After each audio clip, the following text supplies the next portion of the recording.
शुभ सकाळ मित्रांनो.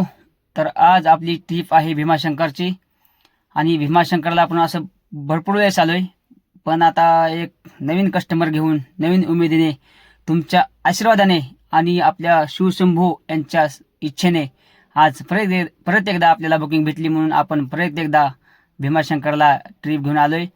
आणि आज तर दर्शनाला लाईन थोडी सोमवार आहे, पण थोडी लाईन कमी होती कारण शनिवार रविवार जास्त लाईन असती. आणि आपले कस्टमर सोबत त्यांना पूजेचं साहित्य घेऊन त्यांच्यासोबत एक सेल्फी काढली आणि आमच्या गावाचा राघू शिंदे मला आठवला त्या सरांकडे बघून.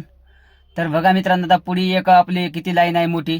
तर असं वाटतं काय जास्त वेळ लागणार नाही, अर्धा पाऊण तास, लईत लई अर्धा पाऊण तास लागलं मला दर्शन करायला. तर आता बघा, आता मी लाईनच्या आता पुढे आलोय आणि दर्शन करून आता थोडं गाभाऱ्यात निवांत बसावं म्हणलं आणि बाहेर गेलो आणि एक सेल्फी घ्यावा वाटला. मित्रांनो, एक सेल्फी घेतलो आणि परत आपण परतीचा प्रवासाला निघालो. तर मला वाटेत आपले ते मक्याचे दाणे भेटले खायला, तर वातावरणानुसार मस्त वाटलं, खावं वाटलं म्हणून मक्याच्या दाण्याची एक प्लेट घेतली आणि ते खात खात आपल्या आजचा प्रवास परतीचा चालू केला. तर धन्यवाद.